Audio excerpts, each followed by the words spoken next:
Hey, welcome everyone to the next session of the On Violence Experimental Study Sequence. We're here today with Professor Ben Weber, based at UC Davis, friend and colleague. I'm really happy to have sponsored the development of this book over a period of time, American Purgatory, Prison Imperialism and the Rise of Mass Incarceration. Wonderful book, amazing contribution to carceral studies, but a critical contribution in the sense that it's expanded the scope and how we think about the historical geographies of carceral studies. So it's a real pleasure to have you, Dr. Weber. My name is Dylan Rodríguez. I'm a professor in Department of Black Studies, Department of Media Cultural Studies here at UCR. I also have the privilege of serving as the instructor for MCS 201, graduate seminar on racial-colonial violence. With that, I'm going to open things up by having the students in the class briefly introduce themselves. I'm assuming you hear me okay? Recording. The sound's good. The sound's good. Everyone, okay, great. So we have a microphone in the middle of the table. I'll try to move the camera around so that you can see everybody, and then we'll just jump in. We'll just jump from there, Ben. Like we'll go right into the first set of questions, and we'll run for about maybe a little bit over an hour. So let me switch the camera, and then I'll start. I'll start here on my left. There you go. Hi, my name is Katrina Lee. I am a second-year PhD student in the School of Education. And I largely look at like higher education, administration, and policy. Hi, I'm a third-year student in the English department. My name is Kay, and my pronouns are they, them. Hi, my name is Liza. My pronouns are she, her. I'm also a third-year PhD student in the English department. I do some work in Black study and American literature. Hi, my name is Amanda. I'm a first-year PhD student in the Ethnic Studies department. Hi, my name is Stella. I am a PhD student first year at Anthropology department. I'm Black woman wearing black t-shirt and a black jacket, and my pronouns is she and her. Hi, I'm Courtney. I'm in the PhD program in the history department studying the history of zoos in the American West. Hi, my name is Jeffrey Acevedo. My pronouns are he and they, and I'm a second-year student in the School of Education. Hi, my name is Amy. I'm a second-year PhD student in the English department. Excellent, great. Ben, maybe you can introduce yourself whatever way you like. Sure. Thank you so much for having me. It's such a pleasure and a joy to be joining you all. What shall I say? I am a longtime student of Professor Rodríguez. So he was an outside reader on my dissertation committee. I was just revisiting some of these books, but you are thinking with the greatest minds about racial colonial violence and all the rest. And so what a joy it is after years and years to be rejoining this group, because I also consider myself one of Dylan's students. Yeah, we flipped the script with this book, Ben. I mean, we all became students of your book in the last week, so you flipped the script. We're going to jump right into the first discussion question. Stella had an excellent question, and I think I even gave you a preview of it, Ben, on email, so you wouldn't be too surprised. But this is a great question. I think that's something that can really spark a conversation. Go ahead, Stella.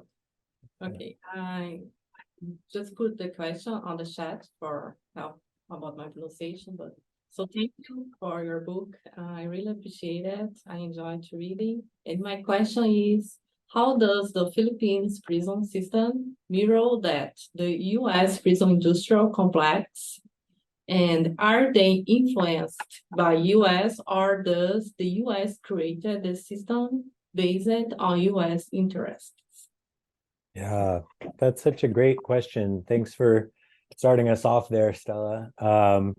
Yeah, I think there's a lot of different ways to trace those connections. Some are very concrete, like the existence of money bail in the Philippines and the US, two of the only countries that use money bail for as a system of pretrial detention, which is a major cause of hyperincarceration. The other is to trace these colonial roots that are in the book.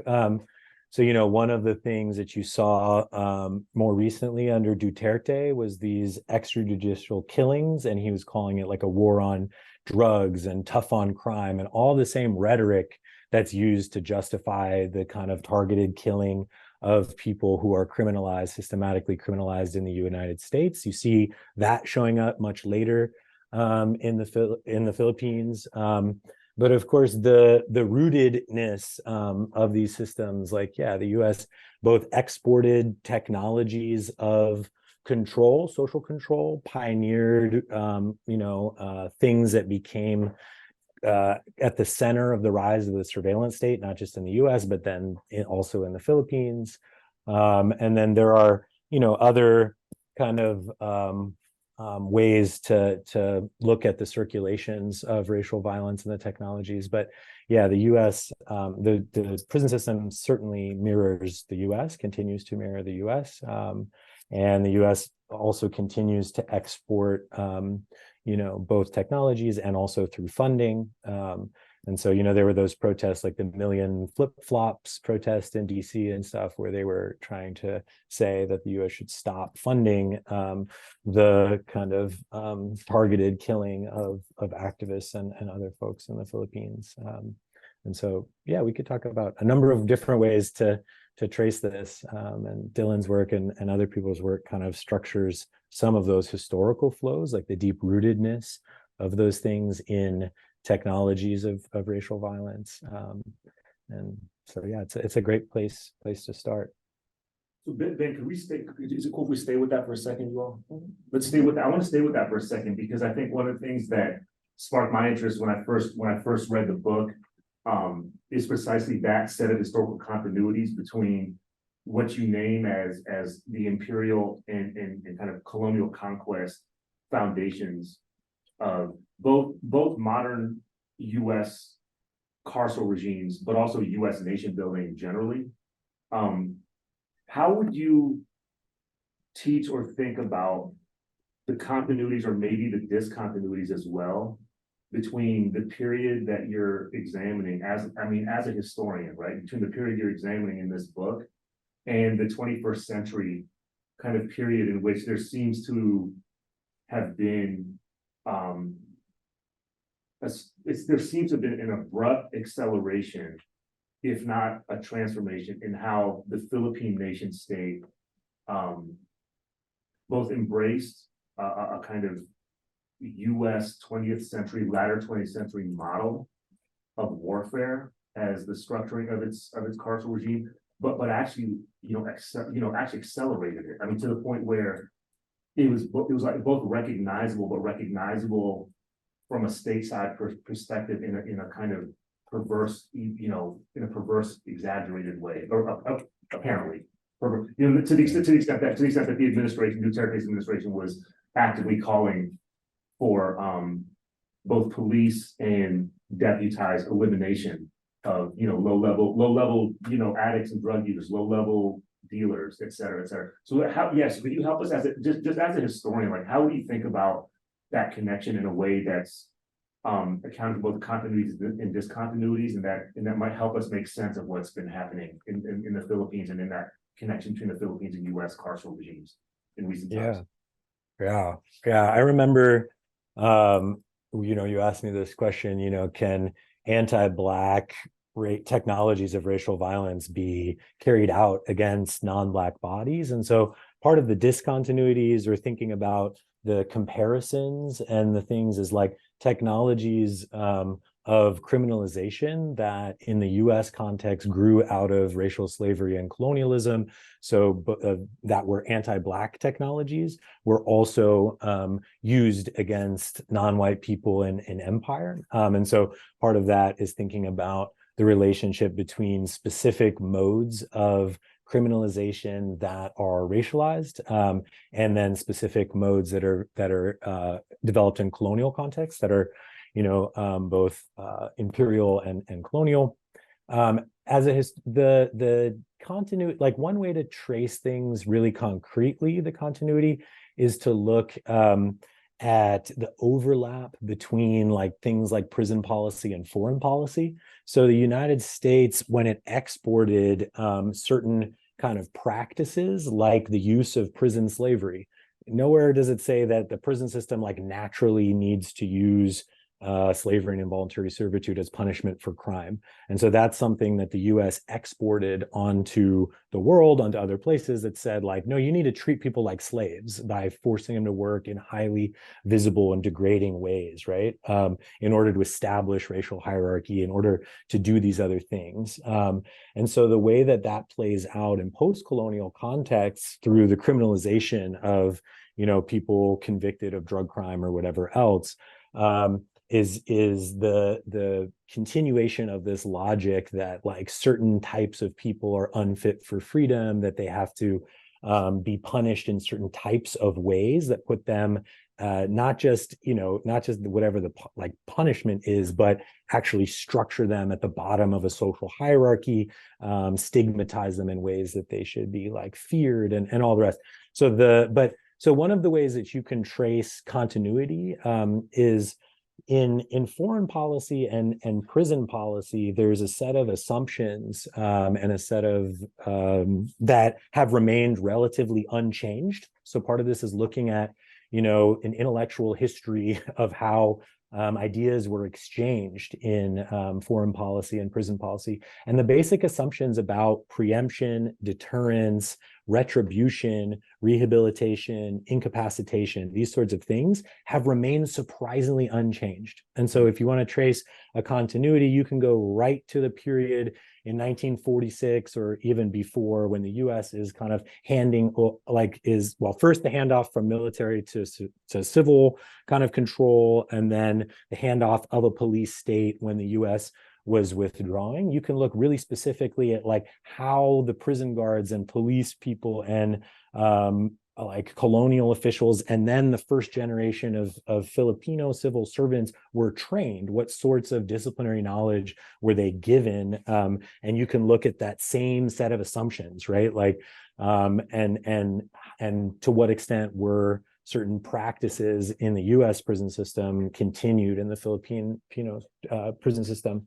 And then, like you're saying, in the later 21st century, you can look at renewed waves of where the US pushes a certain kind of regime on other places in the world. So one wave of that started in 2001 with the so-called globalization of the supermax prison, where there's this technology of super maximum security prisons was pushed on various parts of the world. And so, you know, you can do it at the level of kind of like doctrines and ideologies and ideas. You can do it at the level of concrete practices. You can do it at the level, and then you can look for specific sites of exchange where people who are in positions of power or positions of influence at any level, where are they trained? What kinds of things are they taught to do? You can look at the level of law and policy, like what sorts of policies does the Philippines continue to have on their books that are holdovers from Spanish and US periods of occupation.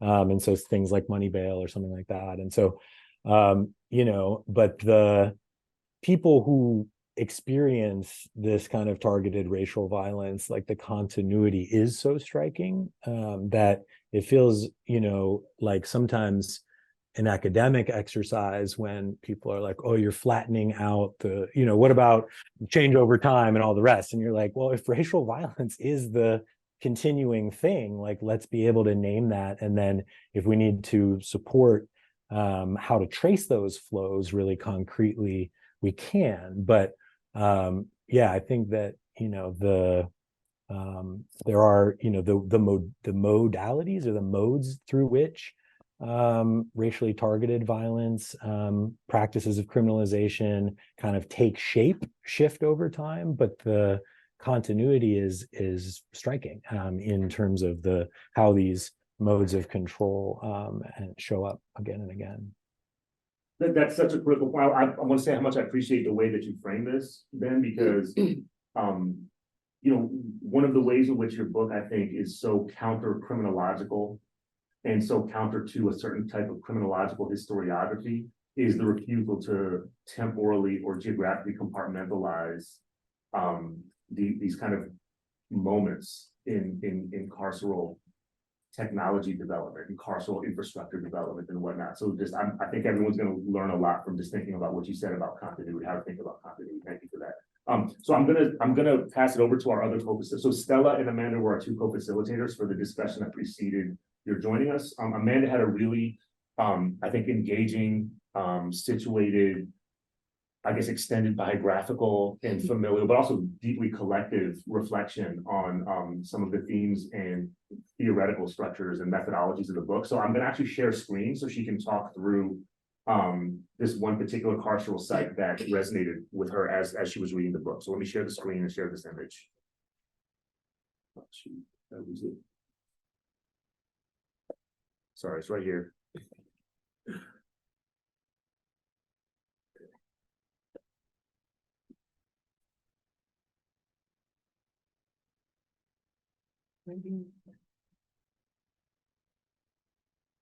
There you go. Can you see that, Ben? Okay, he just moved. Oh, you're muted. Ben, you're muted. Yeah, I Okay, can see great. that. Thanks. Let me expand it just a little bit. Okay, hopefully folks can see that. Okay, great. Okay, Amanda, I'm gonna pass it to you. Okay, thank you, and thank you for your book. It sparked so many thoughts, all the details in it. I'm still, thinking a lot and through my questions. And I don't necessarily have a specific question with this, but just kind of wanted to get your thoughts on this. So I have family members who are incarcerated at Las Islas Marias Federal Prison in Mexico. It's an island near or in the state of Nayarit. And when I was reading your book and thinking through Fort Marion and now looking at comparing it to Las Islas Marias, I started to kind of think of how a lot of these prisons have then been turned into tourist spots. So for instance, Las Islas Marias is now it's a tourist place. It was closed down in 2019. And not only that, it's turned into a biosphere reserve. And just kind of reading through all of this stuff and how they've really tried to make it pretty and romanticize it in ways. I was thinking of how they painted Nelson Mandela. So one of the pictures there, that's the entrance into the prison. And on there you have a painting of Nelson Mandela, and in the marketing and the promotion of trying to attract tourists in there. In this specific newspaper, they stated that, Mandela is an example that even behind prison walls, ideals and change can live on for those who want to change history, which I thought was also interesting. But also just kind of thinking of these places that have such a horrendous, it's such a horrible history for people, and now how they're turned into tourist spots. So I just wanted to know what your thoughts were about that. And we can also see it with Alcatraz. So there's several examples, but just thinking of this specifically. And then just to kind of add to that, you also talked about an example in your book where you were talking about, I'm probably pronouncing the name wrong, and I'm sorry, forgive me, Geronimo. And you talked about his experience and how, he was promised to, if he was moved to transported to Fort Marion, that he would be with his family, which, then you talk about it being a softer form of carceral colonialism. So I also thought about that with Islas Marias, because there's prison cells, but there were also little, I want to say they called it semi-prison. So there were also little shacks basically where you can still live with your spouse. And that's what my grandmother, who was there, was living with her husband at the time. So I just thought that's interesting. You talk about carceral colonialism, but how we're also now commodifying it. And really just no question, but just kind of want to hear your thoughts about it. Yeah, that's such a beautiful and rich framing, and you're making connections in so many important areas. there's a few things to say, about prison islands all over the world, about prison tourism, about these kind of like degrees of control within the prison. And so all of these things are super rich kind of areas for making connection and thinking about these things. And so I guess I'll just share a few thoughts that come to mind. The first thing about prison islands, to think about anywhere in the world, is one way that the book that I was thinking about it in the book was about this penal colonization. So prison islands representing a fantasy of colonial governance whereby segregation could take territorial form. So in any kind of country you're looking at, or any empire, any region, right? The idea that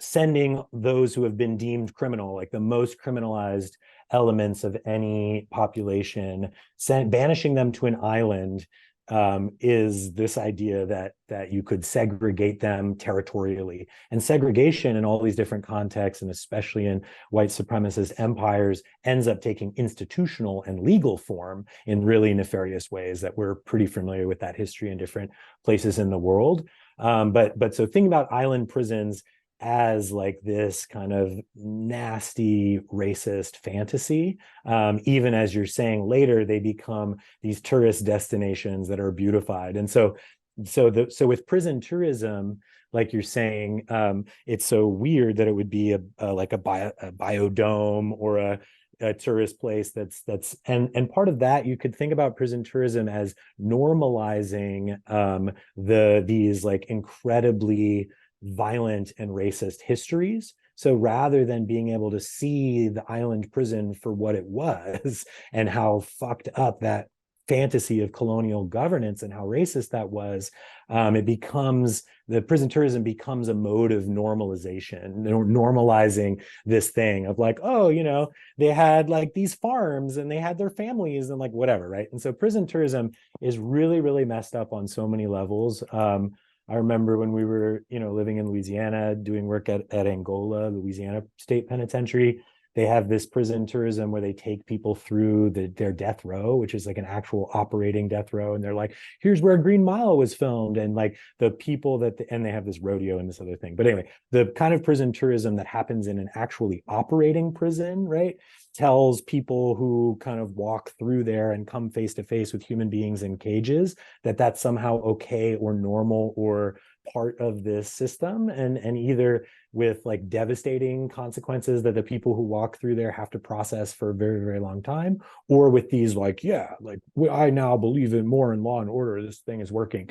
But with prisons that have been evacuated or like have been decommissioned, that's the struggle over placemaking that the book talks about, right? Where Alcatraz or this prison, right? The state says this can be best used as a memorial, as a site with all these tourists going back to look at what a good use of this island, this prison was, or whatever, right? Instead of imagining a better use. And so that's where like the occupation of Alcatraz by the Indians of all tribes and these other things, right? That was such a clear statement about an alternative vision of placemaking where they were like, no, this could be much better used as a Native American spiritual and cultural and educational center. And the same thing with these islands in other countries. And so, it raises so many things, what you're kind of piecing together there. And you can ground where these ideas were exchanged really concretely, if you want to, in like certain international institutions like the IPC, the International Penal and Penitentiary Congresses, right? They start in 1872, and the US delegates claim to be speaking for the United States and Mexico. That there's this kind of, right, like this imperialist way that those ideas are exchanged. And they debate things like, should we use island prisons or should we use, walled prisons? Should we use criminal transportation or should we use whatever? So you can actually see in those records, for years, you could look at one site where all of the like head imperialists from each of the empires are getting together and like talking about, you know, how they're going to use island prisons and why, and then put that against how they're memorialized in the as tourist sites. But yeah, I think, and then, you know, drawing these connections between the island prison as site of resistance. So they gesture towards it, but they also neuter it. But it is very real thing. And also in this book is that, you know, there's a dialectic between the forms of racial control and violence and the forms of resistance and liberation thinking that comes out of that. So saying, you know, this like tribute to Mandela is a very like vanilla version of like of a true thing, which is, and Dylan's written a lot about this and other people, Joy James, but that like direct lived experience with these epicenters of racial violence actually sharpens people's theories of what freedom and liberation look like. So, you know, people like Jalil Muntakim, who started the Jericho movement, and political prisoners have in their writing, in their experience with this kind of technology of genocidal violence, clarify their thinking about the limits of the state to redress these harms, alternatives, like all the awesome things that I'm sure you all are digging into, that I'm sure we'll talk more about. And so what happens then when the tourist mural says like, right, like, this person survived this and went on to create a nation state form or be the leader of a, you know, truth and reconciliation process.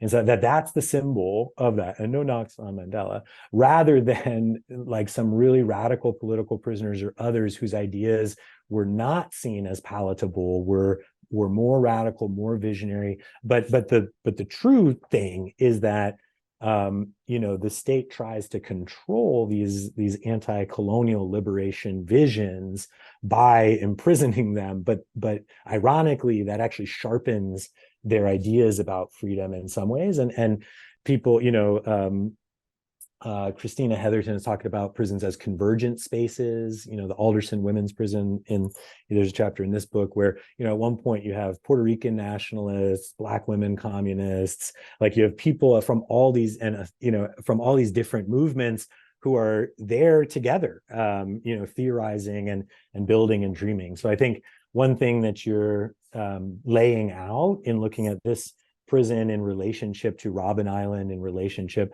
to Fort Marion, in relationship to other island prisons is like, you know, how have they functioned as sites of exchange, resistance, radical liberation, dreaming, while also being sites of, you know, extreme segregation, thinking about control, and these sorts of things.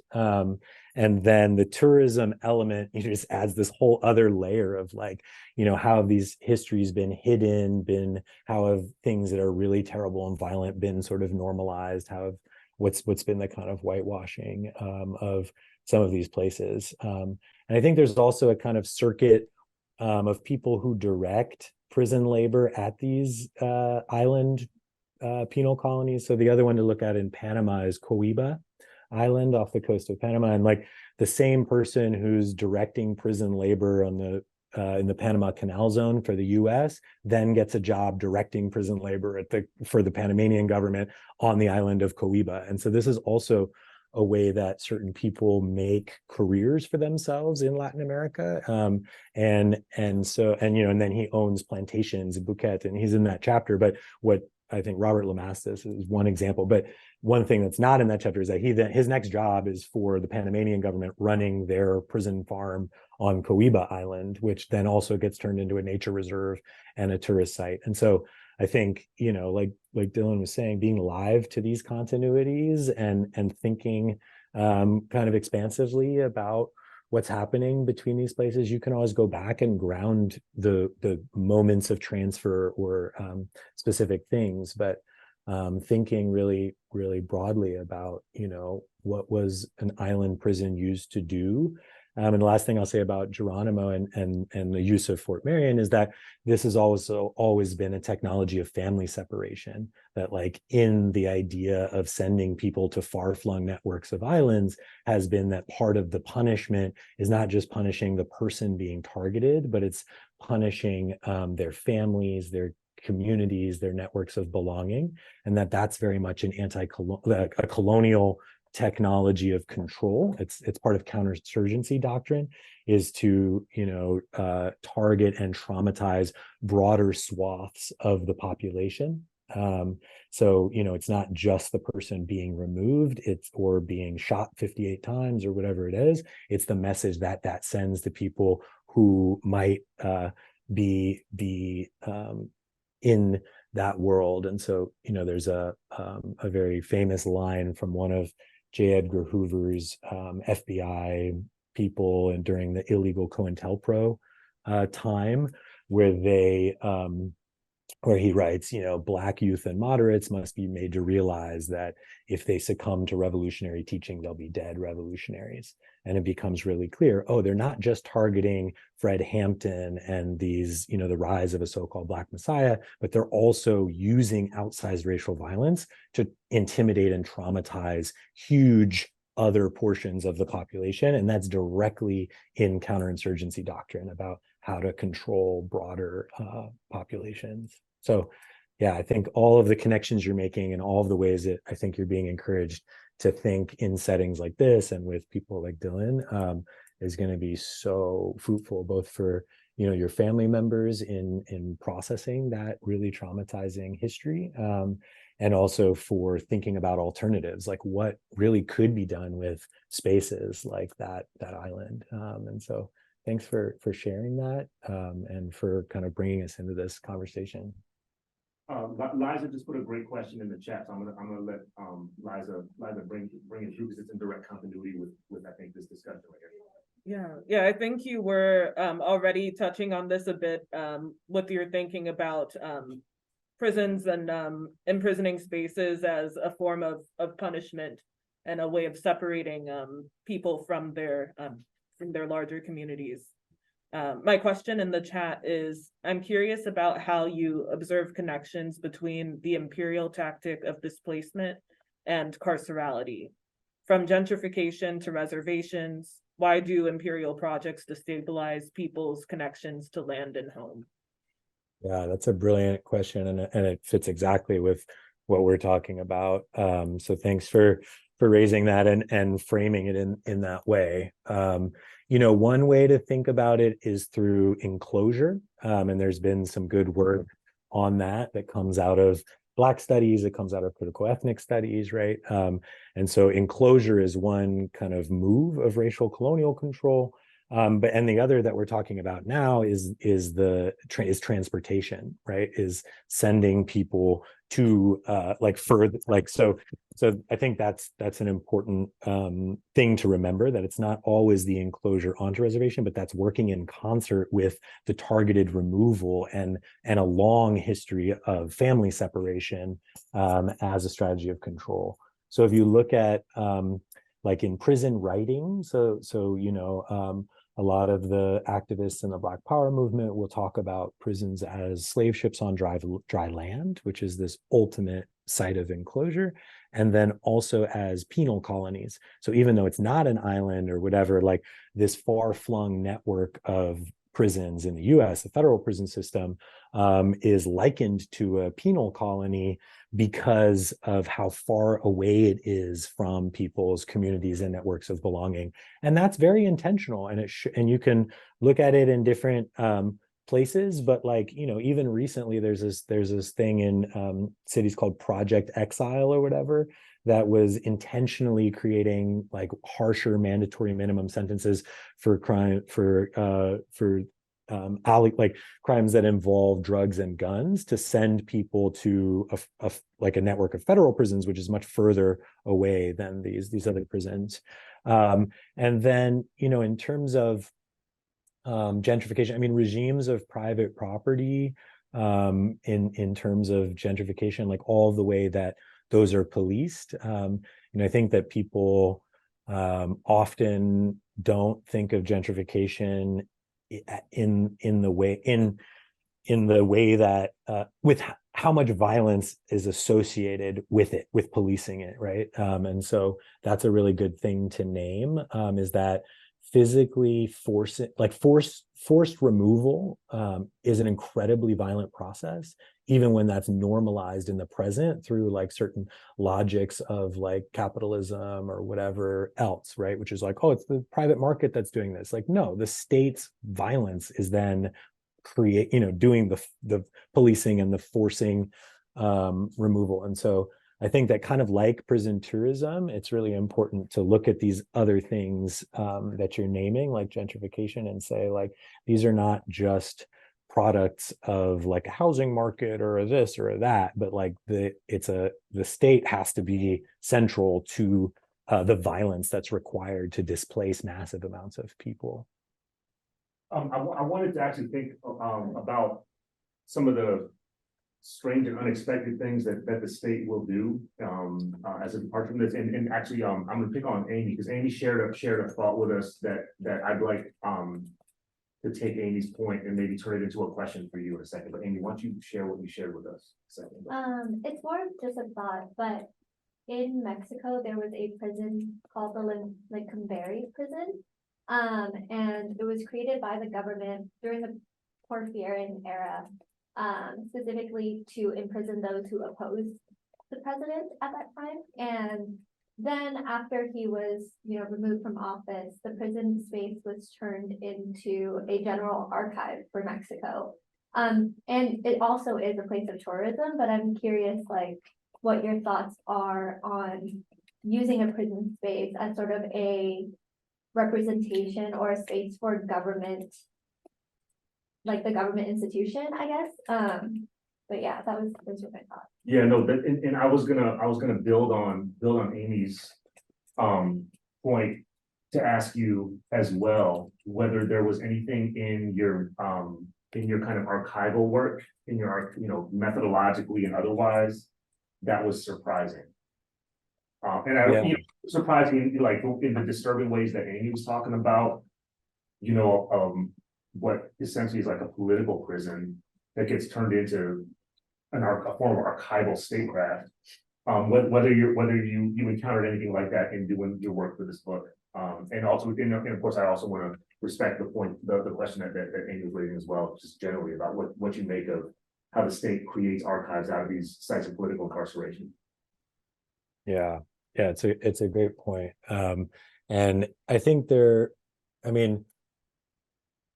well, I'll start from my experience and then talk a little bit about archives generally. I mean, there's some debate in both Black studies and ethnic studies around the extent to which we can read records, we can read these archives against the grain, these archives of incredible violence and trauma.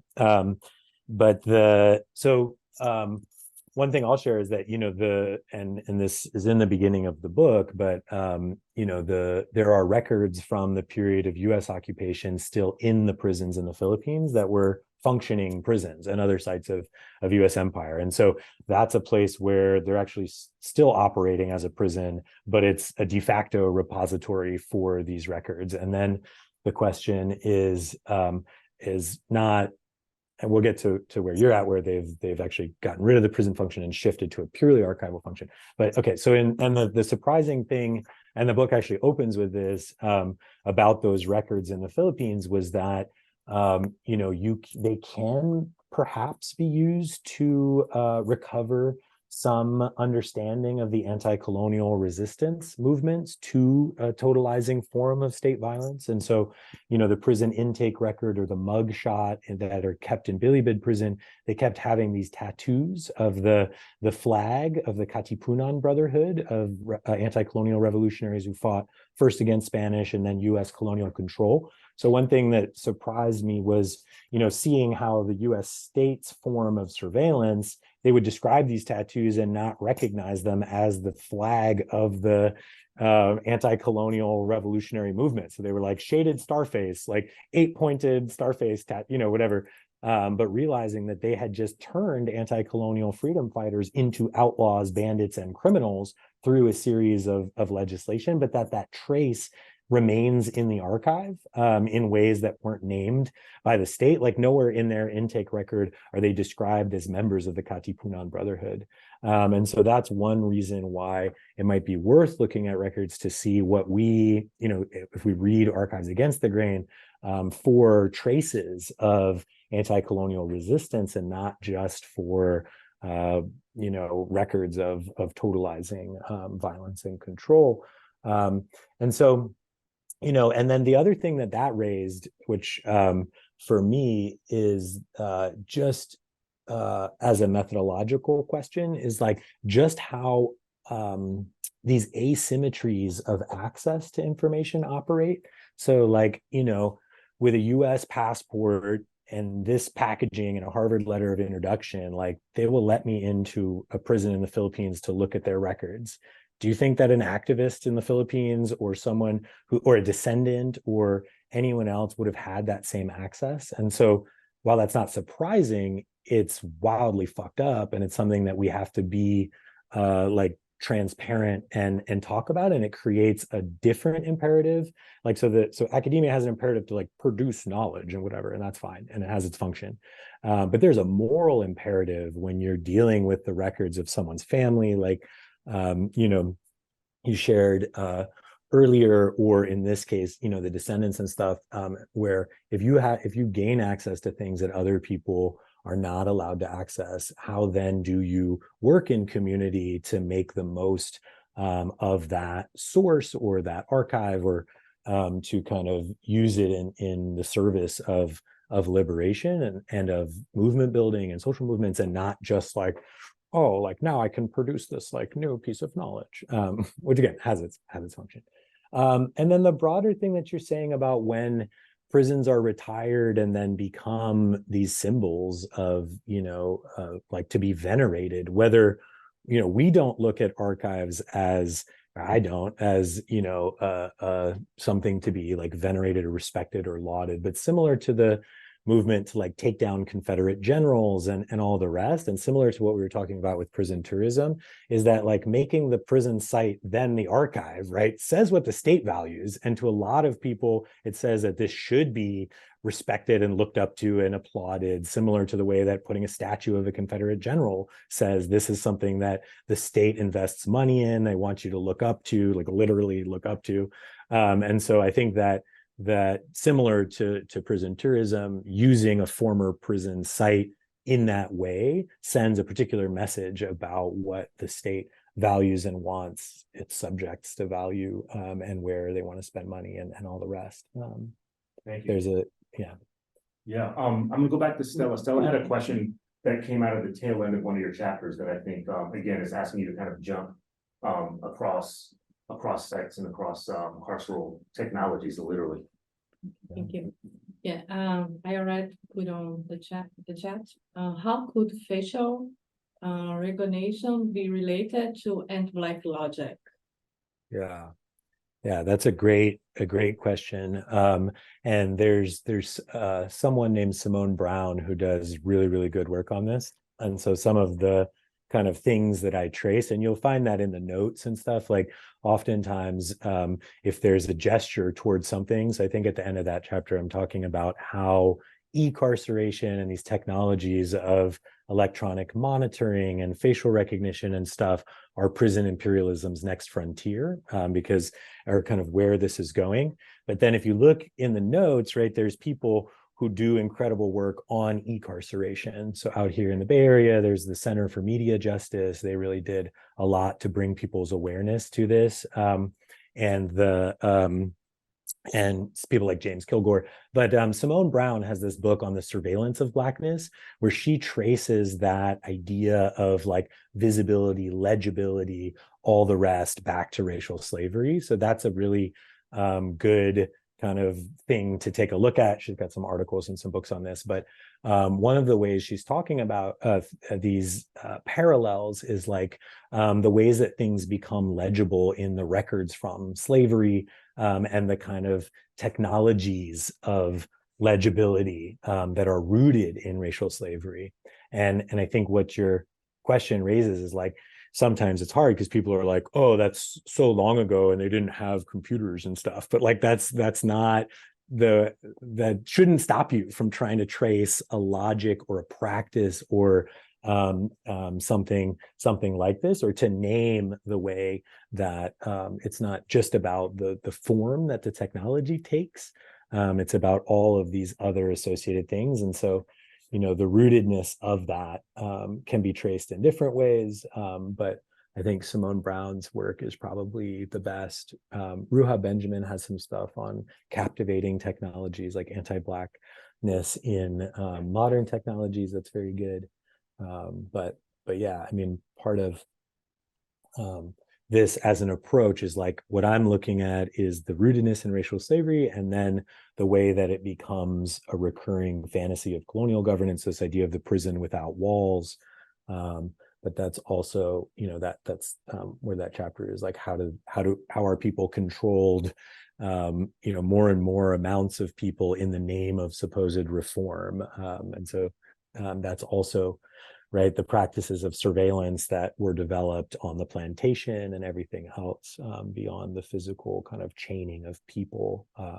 That's very much at the heart of these same things that are showing up now with predictive policing and facial recognition and all the rest. I'm gonna indulge myself with another question before and then I'm gonna go to Kay. I'm gonna go to your questions. I think it really links with what we were just talking about. I'm from the first to the most recent time I read your book, the thing that stood out to me a lot was precisely the thing that you just mentioned, which is the fantasy life of what people call the carceral state. I don't know if I want to use that term or not, but it's about the fantasies of that the carceral regimes generate to create the conditions of possibility for what they do. That there's something about there's a causality that gets shifted around here in your text that places carceral fantasies at the center, like they're generative. So it's something other than just planning. You know, we read a lot in the carceral studies literature about how particular geographies and infrastructures get planned, like the policy, the jurisprudence, the insurrections, rebellions, and resistance that will then kind of induce both kind of auto state reform and then external kind of liberal and progressive reforms that you know push on the state. But what your book gets at is this other dimension of fantasy of kind of like a state or state adjacent, state aligned fantasy life. Whether it's carceral colonization, you know, prison colonies, whether it's a fantasy of various fantasies of like segregation and carceral apartheid and whatnot. Could you talk about how you came into fantasy as part of both your framework? And I think I would venture to say it's almost like part of your methodology as well. But yeah, I think it's a really enlivening thing for grad students and scholars to think about, and for that matter, organizers and activists think about, to like really think about. The state is constantly fucking fantasizing. So yeah, how did you come into that, and like, could you talk a little bit about that? So I came to thinking about like white supremacist anxiety or racial fantasies of control or these other things through the study of like Black geography, Black studies. So through the work of Clyde Woods, through the work of Cedric Robinson, through people like that, Black Marxists. So there's that book on Black Marxism, which I'm sure Dylan's made you read, and like a number of folks have been trained in that vein. And what my understanding of what they were trying to understand and really work through, and even a generation before them, you know, Eric Williams and CLR James and Claudia Jones, like these Black Marxists, was they were trying to understand a blind spot in white Marxism around racism, because they were trying to get at something that was materially grounded, that says that all of these things emerge out of the shifting conditions of political economy that are materially grounded. These are concrete struggles, right, and world historic shifts in political economy, without saying that to the typical kind of Marxist or like the white social historians and others had like reached a point where they were like, this is ideology and this is like materially grounded, and the ideology is like somehow not as important or somehow. And what Black Marxists were saying was like, no, like racism has a motive force, that racial violence is not just the effect of these changes. It's not just a bad thing heaped on the top, but it's actually a driver of these things. And so one way that they did that, you know, really concretely solved some blind spots among white Marxist historians and others was just to refute things like, you know, the stages of capitalist development, right? For a long time, they were saying slavery came before, you know, industrial factories. And so if it was a phase of primitive accumulation, then like these types of things could happen. And if it's a, and C.L.R. James and Du Bois and all the rest, right? C.L.R. James said the sugar factory on the plantation is as capitalist as it gets. All these, you know, slavery and capitalism. Eric Williams in 1930s is saying slavery is capitalist. If you can auction a child in the free market, there's nothing more hyper-capitalist than that. And the sugar factory, the types of agricultural production, this isn't a phase of primitive accumulation. This is the industrial capitalism that sugar factory workers in Haiti and elsewhere, right, are, but what's at stake in those arguments, right, is about who's going to be on the vanguard of revolutionary social change. Because what these Marxist historians and others had been talking about is that you have to move through a certain set of political development from this to this to this in order to come into consciousness as a class, in order to, you know, come together and create revolutionary change. And what Black Marxists are saying is that Black people have been doing that much longer, right? So, and Stuart Hall and other people I'm sure you're reading, right? They're all trying to get at who's going to be on the vanguard of creating a revolution. And Claudia Jones, who's in this book, right, names that it'll be Black women, because they sit at this intersection of various forms of marginalization and violence that allow them to see this, to come into consciousness more clearly, more immediately, right, because of where they're positioned. And so the short answer of that method was trying to get at a way to talk about racism that wasn't dismissed as ideology and somehow less materialist and less important and less concrete, trying to think with this long tradition of Black Marxists about the role of ideas and idea life.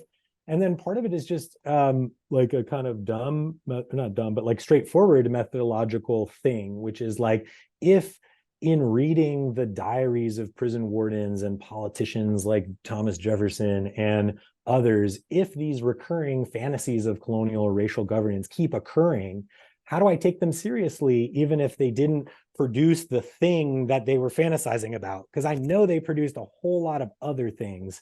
And I also know that they're part of what continues that, like, building that world of, like, you know, white supremacist ideas that turn safety, what people actually care about being safe, into this highly securitized and highly racist idea of what it means to be safe. I know that has real impact in the world. I know that allows people to continue to like get, or like white people specifically, to get behind certain practices of state building that perpetuate these logics.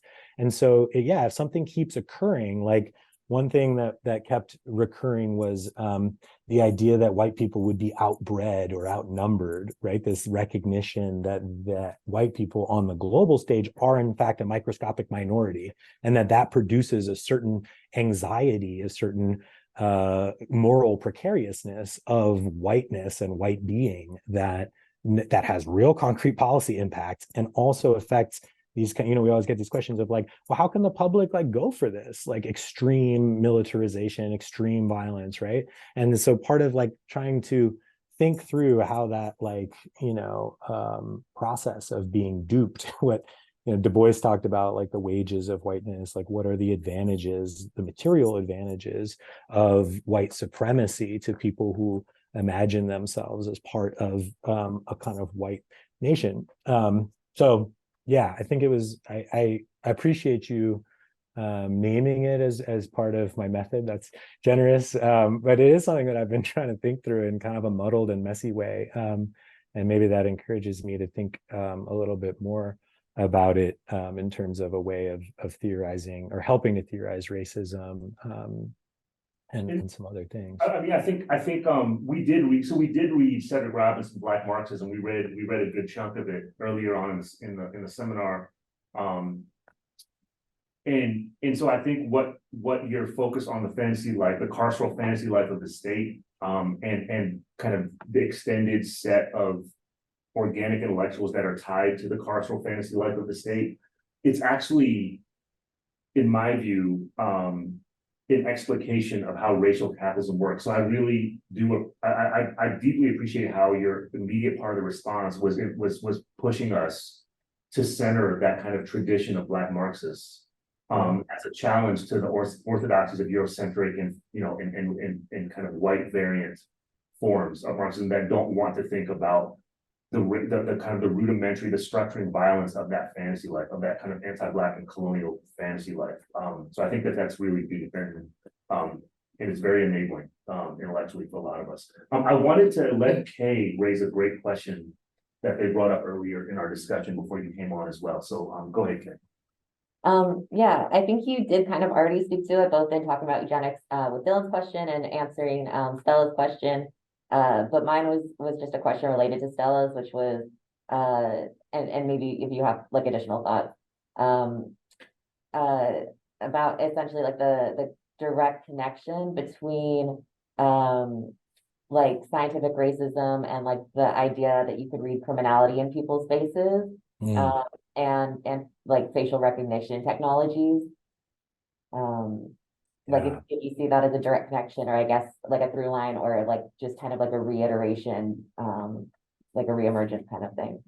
Yeah, that's such a good point, Kay. Thanks for raising that, because it connects to so many of these things, like these different discourses. So one of the things I look at is like prison policy and foreign policy, but of course this like eugenicist strain of scientific racism is also getting mixed up with these like experts who are trying to like imprison people better and best and all the rest. And so one way that to think about it that comes out of what we were just talking about, a Black Marxist tradition, is through the lens of Black feminism, where they say like a lot of these moves are to control reproduction. So we think a lot, you know, classical Marxism thinks a lot about modes of production. Black feminists think about reproduction, social reproduction, biological reproduction. And so one way to think about scientific racism and eugenics and this other kind of health sciencey stuff that shows up in prisons, whether it's like phrenology or these other sorts of things, is like messing around with trying to like determine people's capabilities based on their physical bodies and all the rest. Is like a eugenicist fantasy, but it's like a product of a certain type of scientific racism that is already in all of these other disciplines that just don't name it. And so the same way that there's, you know, the stuff on prison labor in the Panama Canal Zone says like they're trying to use a race neutral language of political economy to naturalize a racist technology of control. Same can be said of gendered technologies of control. So Black feminists are constantly pointing out like no, at the heart of this like discussion that's supposedly not about like people's bodies and genders and sexual organs and stuff is entirely like a fucking obsession with controlling people's biological and social reproduction. And so that has both to do with these population focus of like prisons, like overall place in like emerging demographic, you know, imaginaries. And so, you know, and then just looking at how like through the history of science or these other things, like how things that have been like so thoroughly debunked or like believed as capital T true at any one time, right? That like whether it's, you know, race science, genetics, like gender, like any of this stuff, right? Like seeing how like that really, like giving it that historical perspective to be like this practice of phrenology where they were saying like, look, we just have to like feel the bumps on the skull to find the regions of like deviance, and that can be like mapped onto territory. Like they're serious, like they're not joking. Like we look at that and we're like, yeah, sure. But like this is actually written into prison policy and colonial policy. So yeah, great, kind of another great thing to add to the mix. And I think we still have so much to learn from Black feminists on this, where, you know, anytime someone says like, that's not gendered, or that's, you know, like race is not part of this, or racism is not part of this, right? You can usually see how it is. Excellent. So unless folks in the audience want to raise some questions, I thought I'd close this out with an excellent I think, I don't know if I want to call it a thought exercise or kind of on the live time experimental theorization of something around carceral state violence. But Amanda made a connection that did not occur to me when I read your book the first couple of times. So I'm gonna let Amanda maybe close this out. And if anyone in the audience wants to raise questions, please do so now so I can try to get to you before we run out of time. Amanda. Yeah, thank you. You kind of may have answered this earlier, but when you wrote about the Black Fort killing there and just like the bombing there, I thought of the 1985 MOVE organizations, you know, bombing in Philly. And I was just thinking, like, would that be something that we would place as like a historical continuity with, you know, police prison violence and just like against resistance? Or would you look at that more of kind of like a similarity, if that makes sense? Yeah. That's a great connection to make, and a great way of thinking about this. The similarity is what we talked about before, which is that counterinsurgency doctrine advises the use of outsized violence to target not just a thing like MOVE or the Black Fort, but to try to control a bigger population who's interested in the revolutionary potential of that thing. So that is a direct parallel in a lot of these instances. The same thing with, like, you know, why do you need to shoot an activist at Cop City 58 times? Yes. So one counterinsurgency doctrine, right, advises, it's in the Army manuals, it's in the policy, right, the use of outsized racial violence in a targeted instance to traumatize and control broader swaths of the population, who are the youths and the moderates, right? The people who might become interested in revolutionary change. So that is something that shows up in all kinds of sites, and that's a great way to think about that tension. There's other like more proximate ways to trace it. Like I think Marisol Lebron, who writes about Puerto Rico in the US, was thinking about the way that they targeted uprisings in Puerto Rico, like in the 1950s and 60s, as setting a direct precedent for MOVE. And so the Jayuya uprising and these other things in Puerto Rico. So there are, and so, you know, you again, like what you need to demonstrate a continuity versus a similarity versus a reverberation. Like part of this is creating your own terms for stuff that you know to be true. And so if the similarity in the anti-Black, you know, ness and the bombing and those technologies make sense across broader pieces of time, or if as a strategy of colonial control, you can see, you know, the same actors are actually doing these things in different places in a closer period of time, or is it written into a certain way of responding to certain threats? And so, you know, I think the biggest and hardest and most important thing is making these connections and thinking in the ways that you all are. And then you'll find the language that makes the most sense, and you'll think with other people who are thinking along these lines. And so, but yeah, there's a lot of, you know, interest in the MOVE bombing. There's a few books I think being worked on about it, and it also is a really nice way to kind of move our conversation into the political stakes of, you know, ongoing movements to free political prisoners. So Mumia was, you know, a journalist at the time in Philadelphia, right? Writing about this stuff, was targeted by the state. And so some of the people in this book, like Jalil Muntakim, who I've been talking with in various places. Once he's come out, he led this like Spirit of Mandela campaign to bring a tribunal back to the US, to charge the US with genocide, to raise awareness about political prisoners in the United States and around the world. And so, thinking about the bombing, but then also who was punished, who was targeted for punishment in association with that type of anti-colonial and liberation thinking. There's different ways to group and think about those political prisoners, but the logic kind of organizing the chapters on resistance in the second half of the book are thinking about people who internationalized the struggle. So who went beyond the terms of domestic politics and law alone to look at a broader kind of international analysis, but then also a decolonial framework for trying to undo these massive harms rather than just look to the state as a source of redress or to law as a source of redress. And so, the other thing that kind of point raises is that often is has been seen as the most threatening. Awesome. This is so good. This has been so generative. Then maybe for the last few minutes, I'll ask you, it's both a corny question, but a real question I think that we all like to know about. What are you working on? What's the current project? What do you got planned? Whether it's building from this book, departing from this book, could you talk about that and share that with us for the last few minutes? Yeah, thanks.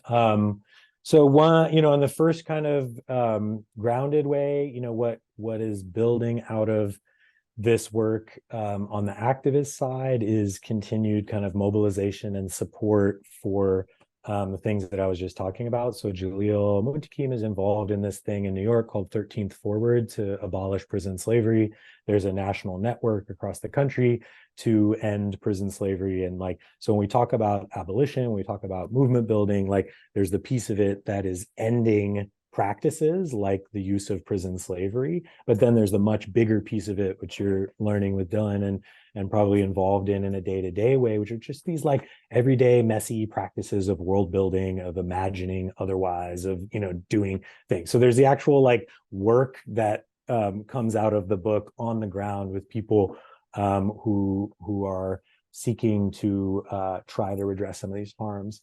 The academic work or the kind of intellectual work, which is always in tension with the activist work, but really important part of it. I see all of that. Has some of it is around reparations. So global frameworks for rethinking repair. So this is all collaborative work, but we're putting together a bunch of conversations about global lessons for reparations activism in California and across the US, because the California task force passed this plan, right? Reparations plan. One, they did no work, but it represents an opening, right? We can't imagine that reparations and repair is something that the state does as a one-off fix. We have to understand it in a long history of Black activism. And so part of that is global lessons for reparations movements, modern reparations movements. So look at what have Black activists and intellectuals in the Caribbean and South Africa and all over fought for in terms of land and in terms of concrete things, as well as ideas and practices, so that people don't think that reparations is this thing that the state does. And there's new work coming out on this. Darity and Mullen's book on reparations says no, anything that's short of the big thing, equalizing the racial wealth gap or doing these other big things, those are racial equity projects, but they're not reparations. So don't let the state get away with saying oh, we fixed that thing, right? We fixed slavery, we gave everyone $200. And so yeah, one thing is thinking really big and broad about repair, but collectively, collaboratively, one thing that academia does that's really dumb is once you put out a book that has your name on it, you then can do some stuff that's more collaborative behind the scenes, that gets you through one set of hoop jumping, and then it's cool, I have time to now write grants, do collaborative work that other people are going to put their name on, and that's much more it's a good lane for me to be in. And then I'm writing couple other kind of weird projects about people who work intergenerationally. So what it means to, we always talk about the importance of intergenerational activism and transfer of knowledge, but what does that look like concretely? How do we practice that? And so that's a set of interviews with people who see themselves as working either with their own ancestors or in some ways in some kind of intergenerational conversation, just to give people a little more concrete examples of like, this is how this is practiced in different ways. Let me express my appreciation to you for thinking and talking about that, Ben, because we've been talking in this seminar, in this study sequence, about the meaning of praxis, intention with and even against the aspirational coloniality of academia, and against the labor extraction and intellectual extraction of the university, and this extraction, exploitation, it's so deep. So to have you kind of end our session today by talking about praxis, and the ways that you proliferate your intellectual and scholarly work into other areas of collaboration, of support, of solidarity with current former political prisoners is really important to me. So I appreciate that. We all thank you. Virtual applause, virtual love to you. Thank you so much. Thank you. Hey, so I'm sorry we didn't get to have you here in person, but I'm looking forward to visiting you up north, or maybe next time you come through here. Huh? Oh yeah. Definitely. Okay, thank you. I forgot to say thank you to everyone who came through today. Yes. We'll have our next session next week on violence. We'll have Professor Joshua Bennett. He will be coming through talking about his book as well. So we have a couple more sets. We have him, then we have Dean Spade in a couple weeks, and then William C. Anderson will be our final on violence. So check it all out. So Ben, you're in great company. Thank you, Ben. Amazing. Wow. Thank you It's so much. great. I'm so honored, and it's so good to see you and share this space with you all. And you all are so lucky to have Dylan. Yes, they are. We're lucky to have you. Thank you for coming through, Mal. I'll talk to you again soon. All right. All right. Talk soon. I'll see you soon.